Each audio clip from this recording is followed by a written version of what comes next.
పెద్ద movie first half okay second half అయితే గట్టిగా దెబ్బేసింది భయ్య. లైక్ ఉప్పిన మూవీలో చూసుకున్నట్లయితే హీరోది కాయలు కట్ చేసిండు బుచ్చిబాబు.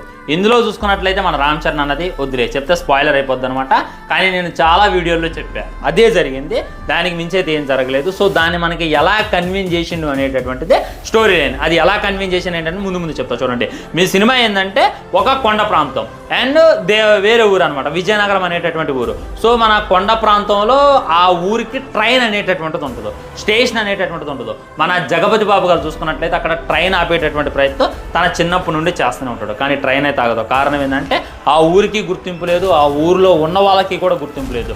మీ వల్ల ఏ విధమైనటువంటి ఉపయోగం సర్కారుకు లేదు, ఓట్లు కూడా రావు. అలాంటిది మీకు ట్రైన్ ఇవ్వడం వల్ల మాకేంటి లాభం అని చెప్పి సర్కారు అయితే పట్టించుకోవద్దు.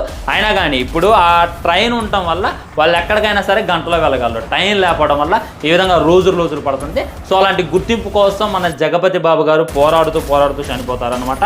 సో ఆ పోరాటాన్ని మనోడు నెత్తి మీద వేసుకొని మరి నిలబెట్టాడా లేదా అనేటటువంటిది సినిమా స్టోరీ లైన్. దీంట్లో చూసుకున్నట్లయితే మన రామ్ చరణ్ అన్న క్రికెటర్గా కనపడతాడు, కుస్తీ ఫైటర్గా కనపడతాడు, రన్నర్గా కనపడతాడు. రన్నర్గా కూడా చాలా అంటే చాలా డిఫరెంట్గా కనపడతాడు.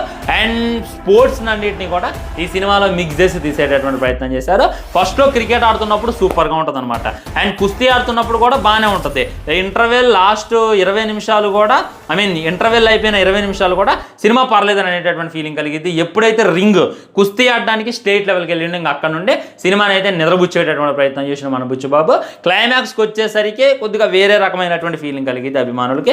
అదేంటి అని చెప్పి ఫుల్ రివ్యూ ఆల్రెడీ చేశాను, కింద కనపడుతున్న లింక్ క్లిక్ చేసి ఆ వీడియో చూడండి, మీకే క్లారిటీ వస్తుంది.